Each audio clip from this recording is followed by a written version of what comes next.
so glad to be here and so honored to be doing this panel. I'm dressed for nature. I have some flowers on my dress. And, I wanted to say that I am, first of all, thank you all for being here. And I want to say that I'm so honored to be here moderating this panel with this illustrious panel, I should say, with former U.S. poet, oh my goodness, let me speak right, former U.S. poet laureate Joy Harjo and award-winning author and poet Camille T. Dungy. I am so, and look, y'all, we have a big treat for you because they are going to do a reading right now. Each of them will start with Joy of some poetry. How long do we have? I guess I can't do a whisper on here. Like how many poems? Like two or three? You could do as many as you want. We got time. Yeah, no, yeah. We don't have what. I'm going to read a poem by, this is from the anthology, When the Light of the World Was Subdued, Our Songs Came Through, a Norton anthology of Native Nations poetry. And this is a poem by Moses Jumper and Seminole. And there's a quality in it that's very similar to the Mary Oliver. And while I look for this, I realized I hadn't marked it. Oh, there it is, I found it. It's very similar in the sense that he's listening. That's one of the things I take away from that Mary Oliver's poem in general, but that poem, the poem that was just read, Wild Geese, is that she's absolutely listening. And when you listen deep enough, and you go deeper, and then you go even deeper, that's when you're listening with your cells that are connected to everything. And I feel that in hers, and I feel that with Moses Jumper's poem, and Simplicity. The small tunnel which the rabbit uses for escape and travel. The small imprints of the killdeer in the soft white sand near the pond. The fragileness of the newborn doves and how the mother puts on an act to lure away approaching enemies. The unity of the small minnows as they protect themselves by staying near the shoreline of the stream. The clear whistling sound the scorpion makes to let one know he's near. The shagginess of the owl's nest and the neatness of the hummingbirds. The long, graceful jumps of the sleek green frog, the short, choppy hops of the lumpy toad, the agileness and grace of the otter, the awkward wing flapping of the crane, the camouflage nest of the mobile alligator, and the will to reach the water of her young. The winding tunnels that lead to nowhere of the sly red fox, the abundance of life in the wet season and stench of death in the dry. The persistence of the mother hawk to nudge her young to make their flight. I saw all these things and many more, and I knew they were right. I love that poem. Yeah, beautiful. So I'm going to read, I'll just read a couple more. This is a new poem, and I always say you should not read your new poem to a big audience because then you'll hear how it doesn't work. And I didn't write this thinking of I'm going to do a nature poem panel. I wrote it because I was getting upset because we had moved by the Arkansas River and planted a lot of things, and all the animals were eating everything before we could get to them. So I left out the peaches and other corn and other things, but I wrote this poem called Eat, because that's nature too. If you think about nature, I think about, there's fire, the elements, there's such a romanticization of what nature is, maybe even what nature poem is. And so I don't know that this fits right into the slot of what people think of when they think of a nature poem, but I had a good time writing it. Because we are connected. Eat. Grasshoppers devoured the sunflowers, petal by petal to raggedy yellow flags. Squash blossoms of small suns, blessed by dewdrops, flared beauty in the morning, until an army of squash bugs landed and ate, then dragged their bellies from the carnage. Field mice chewed their way into the house. They eat anything sweet and leave their pebbled shit in staggered lines to the closet door. Hungry tree frogs cling to the screen. Their curled tongues catch anything with wings driven to the light. We found a snake hidden on the porch. There were rumors in the yard of fat mice frolicking here. The night is swallowing daylight. We sit down to eat.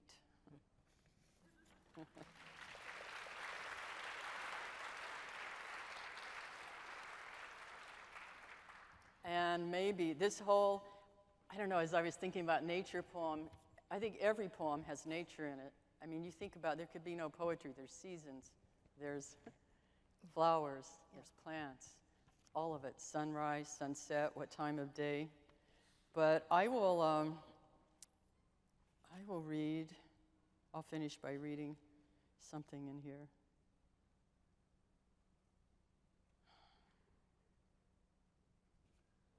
Maybe I'll read Grace.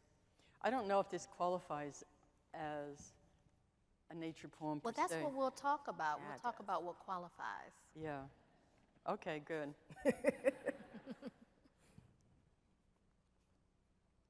I think of wind and her wild ways, the year we had nothing to lose, and lost it anyway, in the cursed country of the fox. We still talk about that winter, how the cold froze imaginary buffalo and the stuffed horizons of snowbanks. The haunting voices of the starved and mutilated broke fences, crashed our thermostat dreams, and we couldn't stand it one more time. So once again, we lost a winter in stubborn memory, walked through cheap apartment walls, and skated through fields of ghosts into a town that never wanted us. Like coyote, like rabbit, we could not contain our terror and clowned our way through a season of false midnights. We had to swallow that town with laughter so it would go down easy as honey. And one morning, as the sun struggled to break ice and our dreams had found us with coffee and pancakes in a truck stop along Highway 80, we found Grace. I could say Grace was a woman with time on her hands or a white buffalo escaped from memory. But in that dingy light, it was a promise of balance. We once again understood the talk of animals, and spring was lean and hungry with a hope of children and corn. I would like to say, with Grace, we picked ourselves up and walked into the spring thaw. We didn't. The next season was worse. You went home to Leech Lake to work with the tribe, and I went south and wind. I am still crazy. I know there is something larger than the memory of a dispossessed people. We have seen it. Thank you.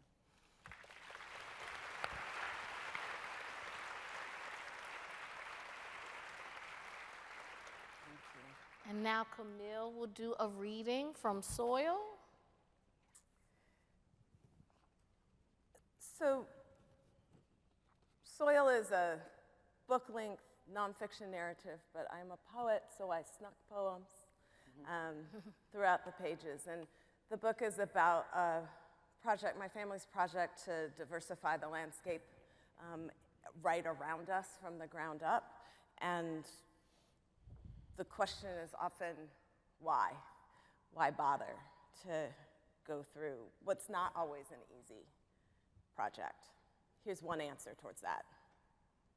Let grow more winter fat, wine cup, western wild rose. So little open prairie left, little waves of blue stem, little fuzzy-tongued penstemon, quieter the golden current, nodding onion, quieter now as well.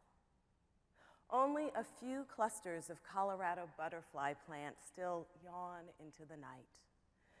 Where there once was prairie, a few remaining fireflies abstract themselves over roads and concrete paths.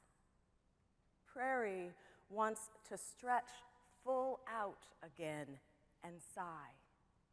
Purple prairie clover, prairie zinnia, prairie dropseed nodding into solidago, bee balm brushing rabbit brush, prairie once, prairie once, prairie once.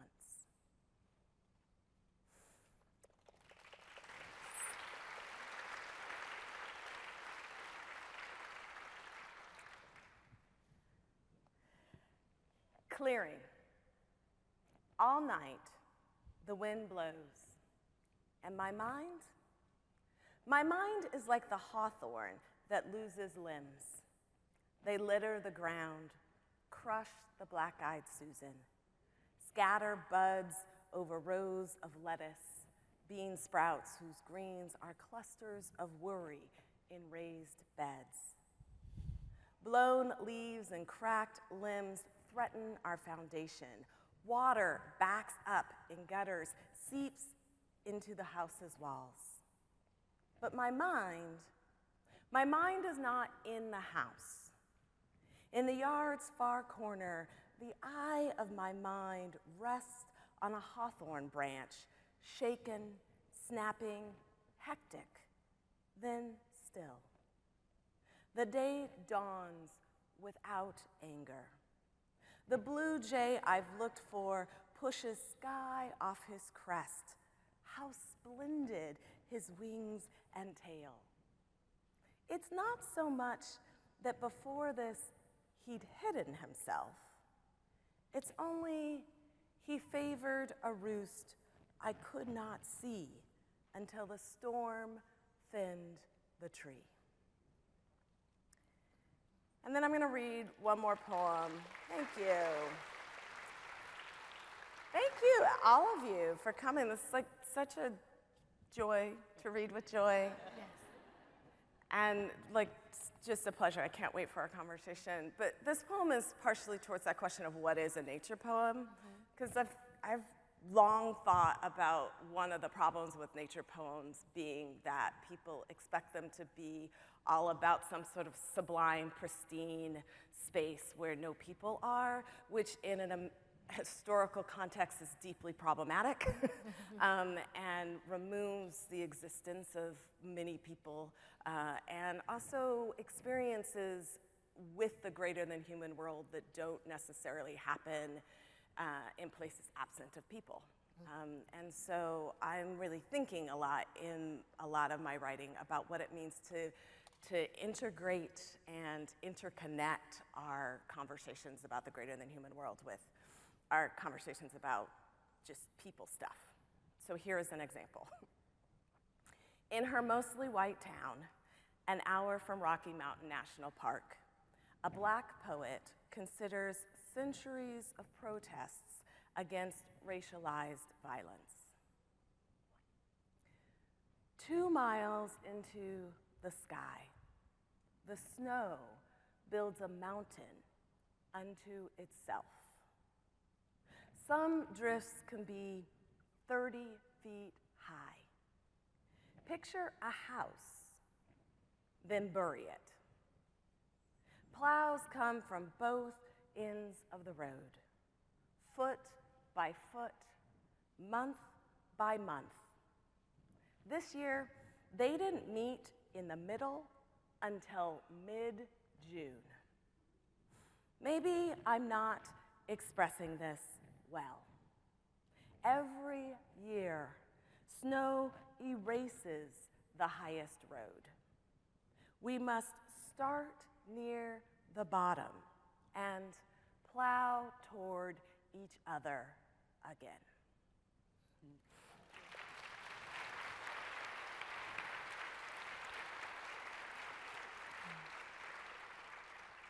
Those readings were just absolutely beautiful. Thank you so much.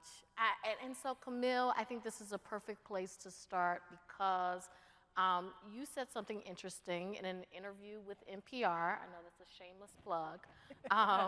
But I'm paraphrasing sort of what you were just saying is that, you know, quote unquote, classic nature poetry or nature poems sometimes have an absence of family and community. and that troubled you. Can you talk about why that troubled you, this idea of nature without people and community? If in order to truly enjoy and appreciate nature, the greater than human world, I have to do it in solitude, it means that I have no community, I have no one else to help me. I have no way of understanding the ways that this planet is deeply intricately interconnected, and the necessity of communion across species, across bodies, across space and time. And it's that sort of understanding that there is no away. When we throw something away, we're just moving it to another community's problem. That when we interfere with a certain ecosystem, we're interfering with a whole community of interconnected species. That sort of arrogance, really, of the belief in the necessity of solitude is a path towards destruction and really damaging isolation. So it sounds like what you're saying is that the idea that nature poetry is someone standing in their door, looking out on the expanse, and kind of ruminating is not the only thing that nature poetry can be.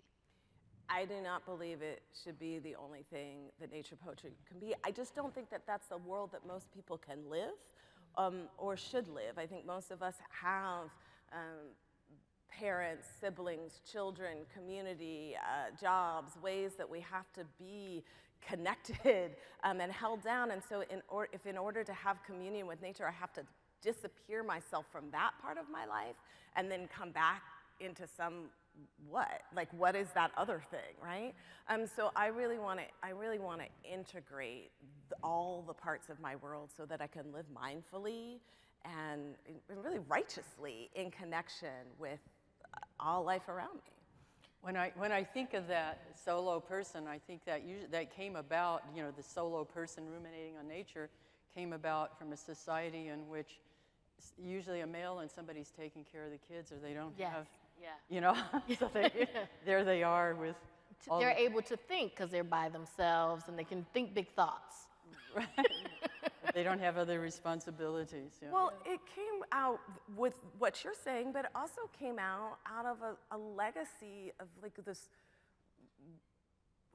tragically and violently flawed idea of these white men walking across this unpeopled territory simply because they didn't see the other people existing on that territory as people, right? So it's really a deeply, deeply brutal way of understanding the world, as opposed to understanding the ways that people exist in a different kind of support system for each other.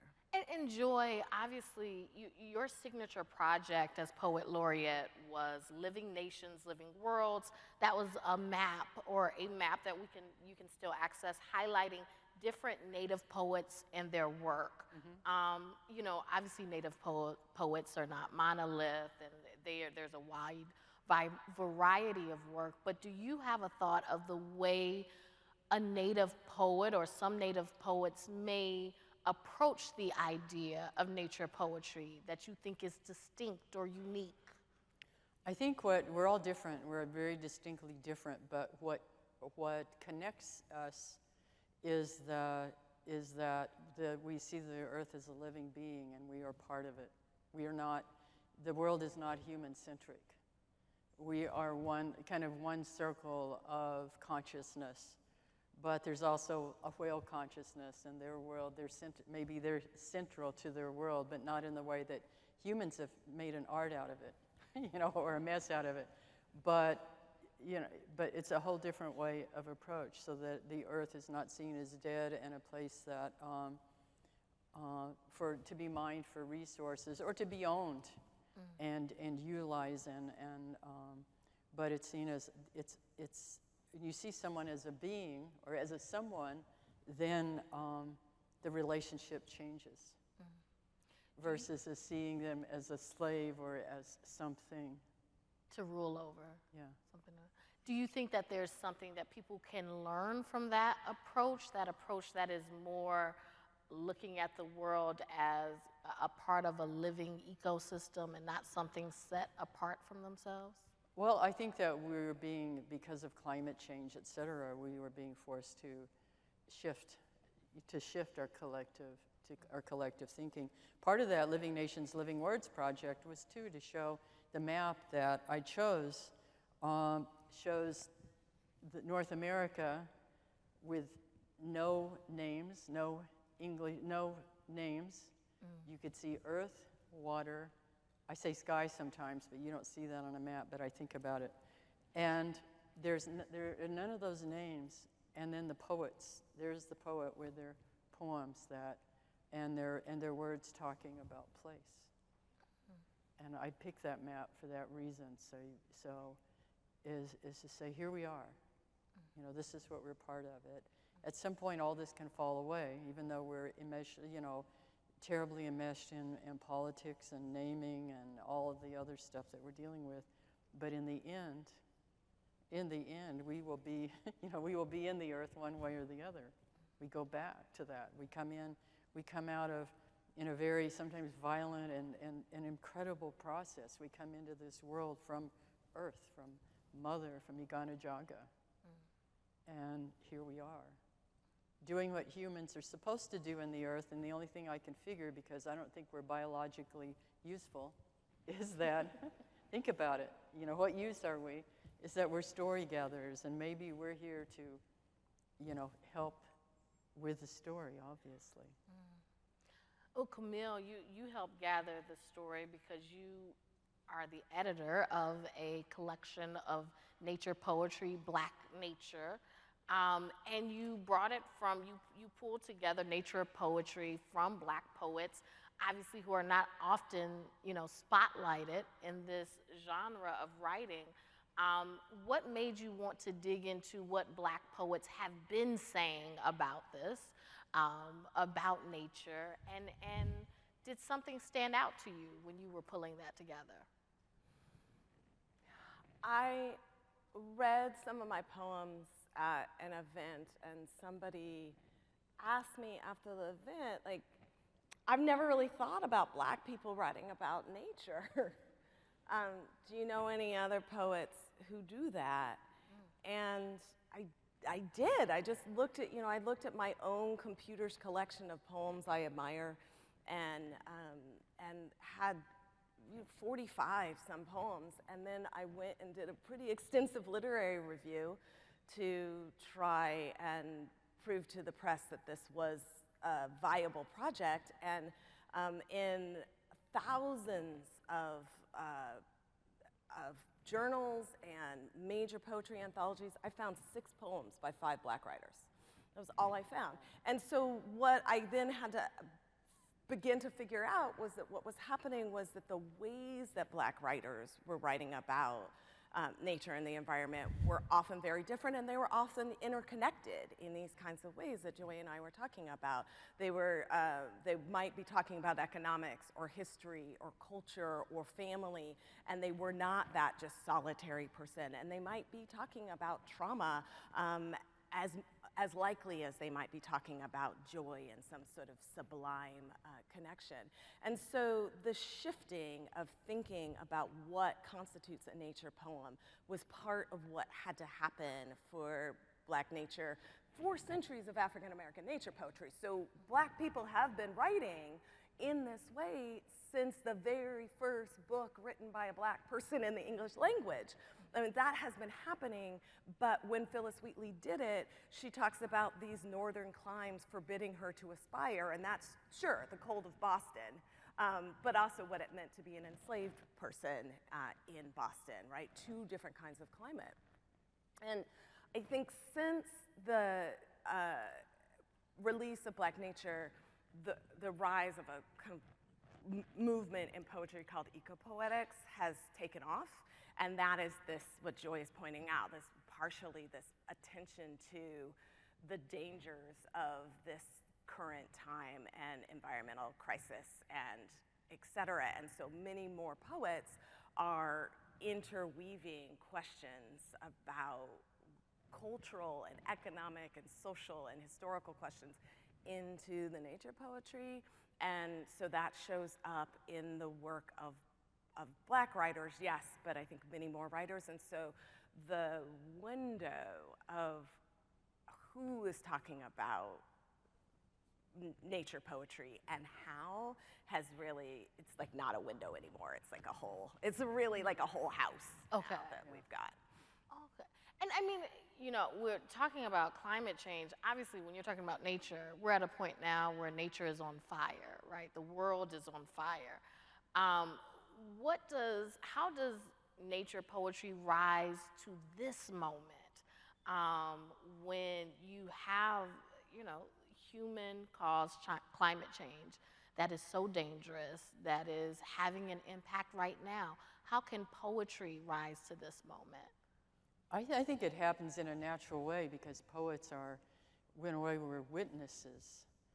We're witnesses and of an age, of a time, of a place, of a people, and I think it naturally emerges. You know, the questions of these times, the landscape, you know, things shift, and culture changes. I remember being in Alaska. I've been up there many, many times, and I was there during the one winter when the sun was barely above the horizon at like 11 o'clock, and I thought, whoa, my culture would not fit here. It made me think about culture too in writing, which it comes directly in the experience of landscape. Culture is shaped from the land and from landscape.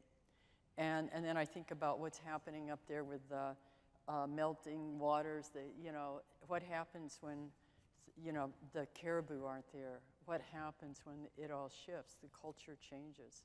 Even maybe, you know, which means poetry or the landscape in poems.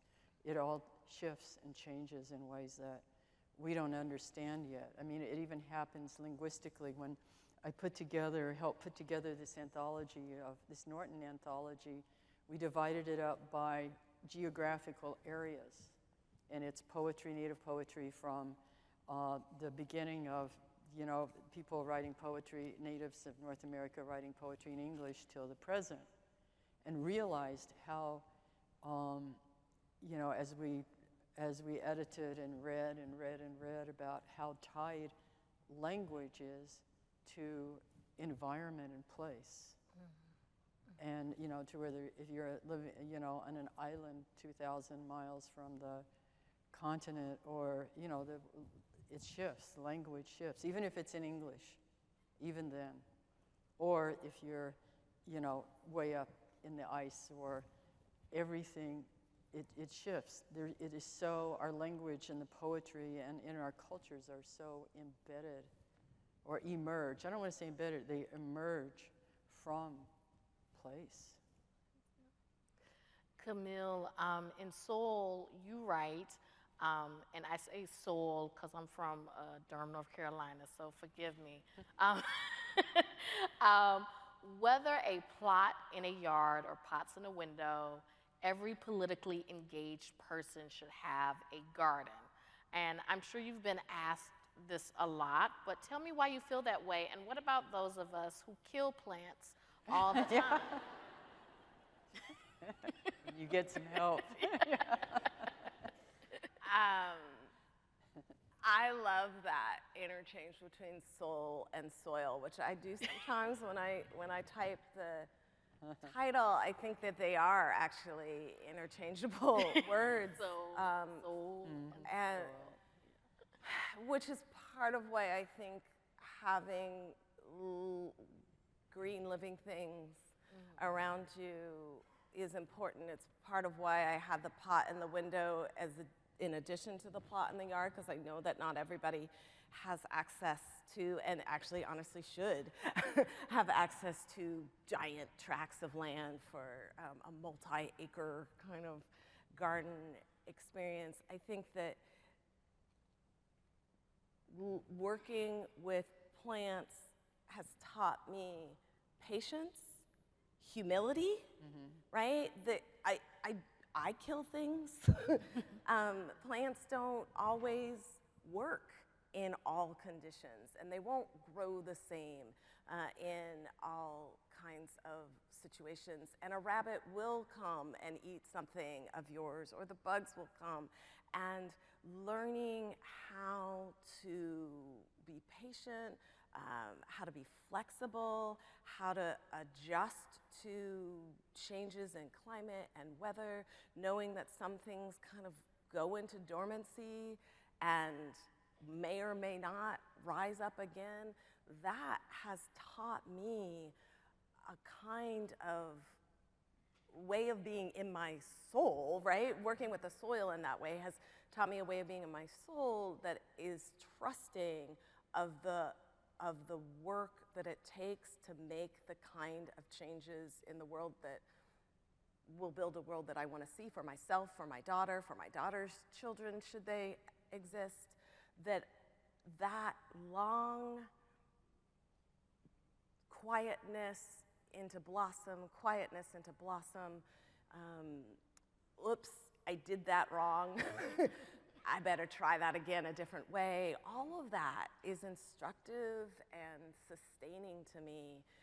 And at the same time, I often get these beautiful other beings that I get to live alongside. Mm-hmm. And so that's the best bonus I can imagine. You know, I think that when we talk about connection, that brings me back actually to Mary Oliver. And I wanted to talk to both of you about the connection between poetry and prayer, or poetry and spirituality, nature and spirituality. Obviously, this is something that Mary Oliver dealt with a lot, and she dealt with it in her poem, I Happen to Be Standing. It starts with the line, I don't know where prayers go or what they do. Do cats pray while they sleep, half asleep in the sun? And Joy, you have a poem, Eagle Poem, and it begins, I'm not going to read it as well as you, but I'll read a little line. To pray, you open your whole self, to sky, to earth, to sun, to moon, to one whole voice that is you. And so I want to ask you, what do you make of that link between nature and poetry and prayer? I think the connection there, like with what you were saying, and the connection with the plants, is that, your life is a kind of prayer. I mean, you come out, you learn to stand, and you learn to move towards living. I think that in and of itself is a kind of prayer. Mm-hmm. Like Coltrane with his horn, that's what I love about John Coltrane, is he was in prayer.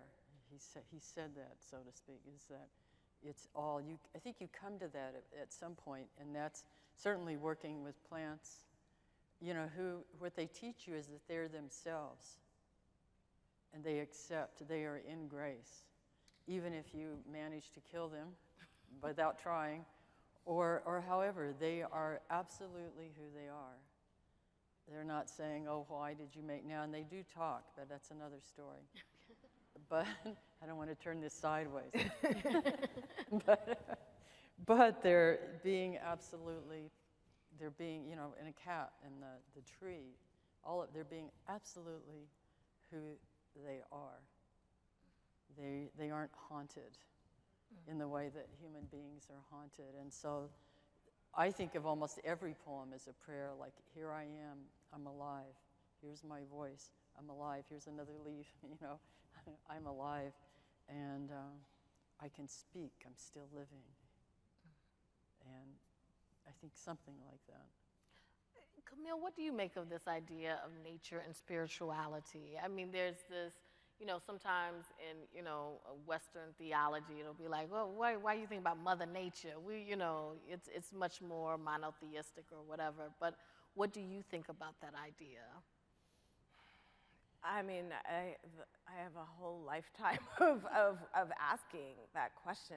I feel I'm the granddaughter of an American Baptist preacher, and I lived for a while in a town where his first big church was. He wasn't there anymore, but people expected me to go to that church all the time, and it didn't always work for me. And my answer that I would have was, this Sunday I'm going to go worship in the Church of God in the Great Outdoors.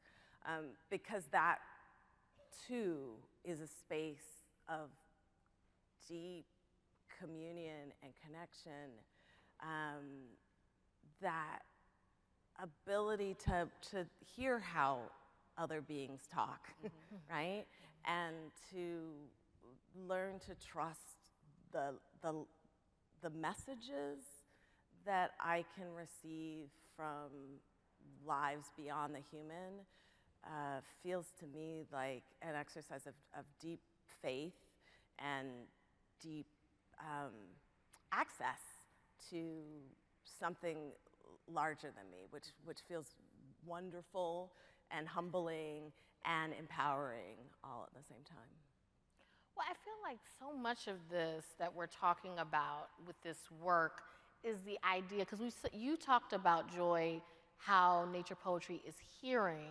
I was thinking about it, about how nature poetry is to help people to see the world around them. Because, and when I'm talking about sight, obviously you can walk around every day and never see anything in the world around you. Like, I wonder if both of you can talk about how can people who are not writers tap into that sort of meditative observation and not feel like maybe it's a luxury that they don't have because they're too busy paying bills and doing this or that, to really take time to take things in. You find it I find it often at dusk or sunrise. There's something about that light. And I was thinking, as a young mother too, I often found it washing dishes before dishwashers or before I could afford a dishwasher. You know, just in that kind of those meditative moments. But there's a thing, you know, at sunrise, in cultures all over the world, you know, that's when people go out to greet. It's a powerful moment because the sun is gathering power and coming across.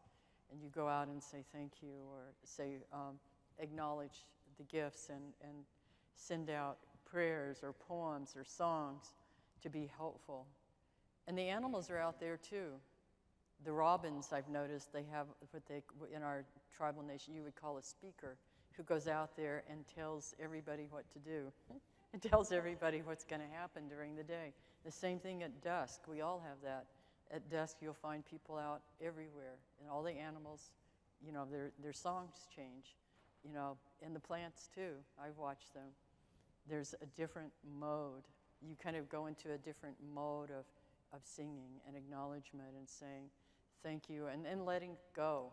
If we would all remember this and would just let go at that time, and we could let go of a lot of things that hurt and harm and torture us.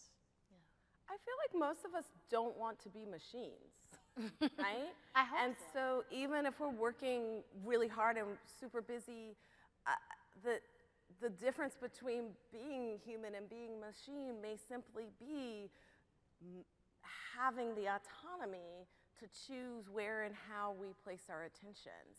And so having the autonomy to ask a question, what is the robin doing? What is the robin saying? What sense do I make of that? Having the autonomy to pay attention to the sensual experiences of the world and like pay attention to smell and taste and how the air feels on your skin. That is what being a poet in the world feels like to me. That's the sort of, if somebody were to say, how are you poeting in the world? The one thing that I would say is that I am deeply sensually involved and attentive in that way. And the second thing I would say is I ask questions all the time. And I'm wondering and I'm curious and I'm not always seeking an answer so much as seeking where the next question leads me. And in a time of so many crises and on top of it, the busyness of daily life, taking the time to ask new questions is the way that novel opportunities, be it poetry, be it solutions, begin to show up. Well, I think we have about 10 minutes left. We're going to try to take questions from the audience, but before we take questions, I got to give you a little rule. Don't just give a comment. Actually think, is there a question mark at the end of this question? And then stick to one question. Oh, yeah. And so we're going to see if we can do that. We've got about 10 minutes left. So please come up. Questions. Oh, Yeah. thank Yeah. you. Thank They were. you. Thank you. So yes, so you want to go ahead and get started? Yes. Hi there, thank you so much.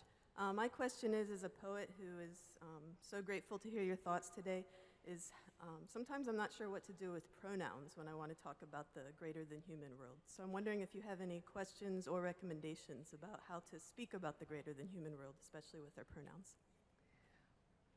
I really try to avoid the pronoun it because Robin Wall Kimmerer writes about this really well in Braiding Sweetgrass. If you haven't read this, that's sort of objectification of another being that the pronoun it uses. But the other thing is it actually is not usually accurate.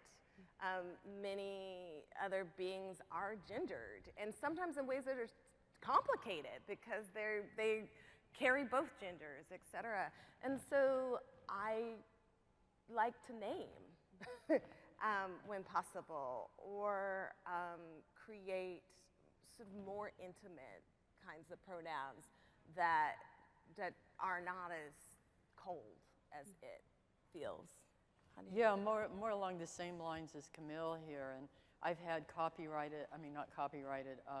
edited manuscripts come back because I've called the earth her, or said they or them instead of it, you know, or and trying to correct me, and I say, no, that's how it is, you know.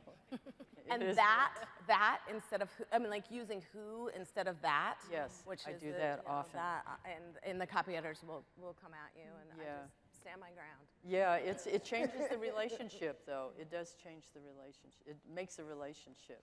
And it makes language more complicated. Sometimes you gotta do more in the sentence, but that's great. You're a writer. Like having something that challenges you to write more complicatedly, with more care, that's worth it. Okay, let's do another question. Hi. I was wondering, for those of us who live in cities with, a few trees and a postage stamp backyard, how do you look at the value of the mingling of the human and more than human world whenever it comes to your connection with nature? I've lived big chunks of my life in urban areas, and once you start to pay attention, you'll see a lot of non-human beings around you. It's not just the trees and the postage stamps. There's all kinds of mammals and birds and insects and air. Like, to start to pay attention to the way that other beings are cohabitating in these urban spaces can be really exciting to me. So that would be my suggestion. Do you have one? Yeah, there is a difference, though. I mean, you're still living on Earth, and and you're still dealing with the same elements and so on. But there is a difference.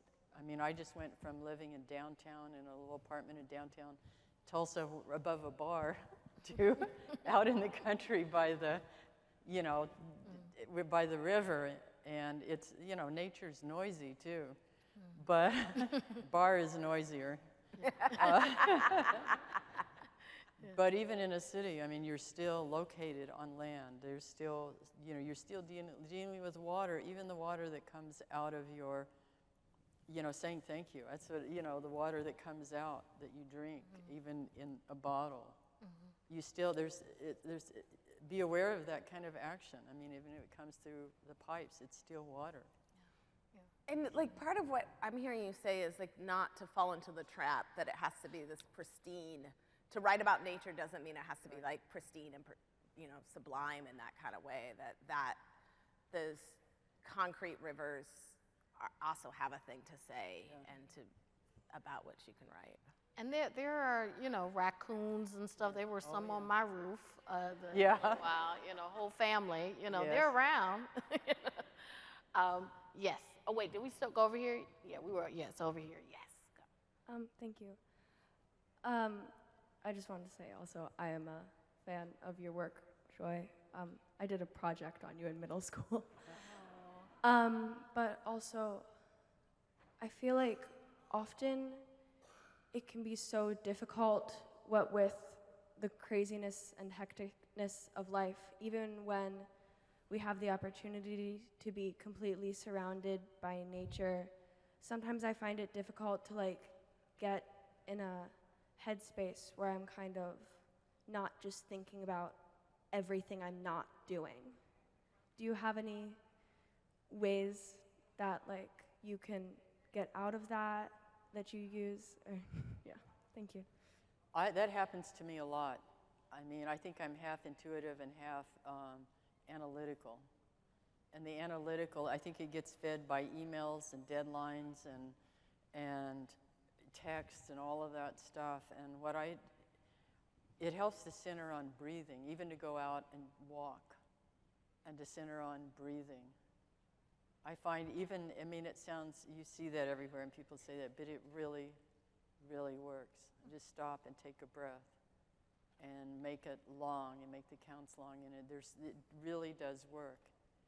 And then I've started looking at my life and thinking, what is it I'm here? What is it? Am I here to answer emails? Or, which are necessary to work and all of that. But it's good to journal. That's another good thing. And I've started really journaling again, not on the computer because I will get distracted. I'm easily distractible. I've been back to writing in notebooks. And there's something about that, taking the time, and that's where that new poem came out of. It was just sitting and just writing. That helps. You don't have to be a poet, a writer, just because if you keep writing and don't think about what you're writing, just write, things will, I think it's the way of the natural world of your spirit, your guardian to speak to you. And that helps. There's something in that action that can help you clear your mind and just give you some space. I think we have time for one more question. So yes, go ahead. Thank you. It's been wonderful and inspiring to hear the conversation today, Aisha. I'm a big fan. But ladies, I would really love for you to talk about, I'm an elementary music teacher, and I use poetry within my lessons to inspire the kids to create music.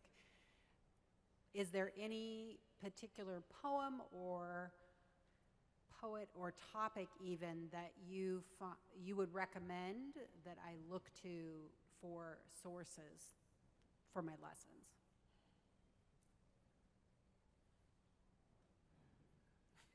I don't know. There's just so many. There's your anthology. There's anthologies out there that collect work. That's anthologies. So maybe the Norton anthology that you just did. Yeah, you're Really great.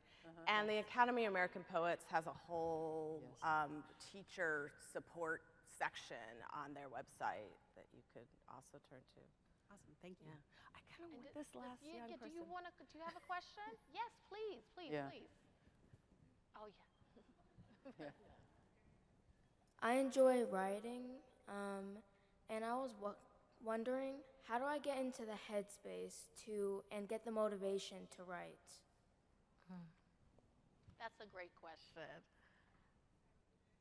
Well, Joy had some really great answers for that other question, and I think all I would add to that is to trust your right to be doing this with your time, and your priority, to make it a priority, to believe in yourself, that this is what you should be doing with your time, and with that sort of self-empowerment, be willing to take risks. Yes, sometimes what happens to me, because I can get stuck too, is I say, I'm going to write something very badly. I'm going to write whatever, I'm going to just write badly, and that something in that just lets it go. I think there's something in putting words on the page. I'm not a writer like these wonderful ladies, but I write a little bit, but just put some words on the page. Just get them on there. They And do it attract again. other. There. They attract other words. If Yes. You put a word down, another one follows, and then another one. Yeah. Another one. Yes, but thank you so much. I think we're at 1 minute left, so thank you so much. This has been just a joy and an honor. Give them a big round of applause. And you. And I have to say, those were excellent questions. Everyone had great questions. Thank you so much.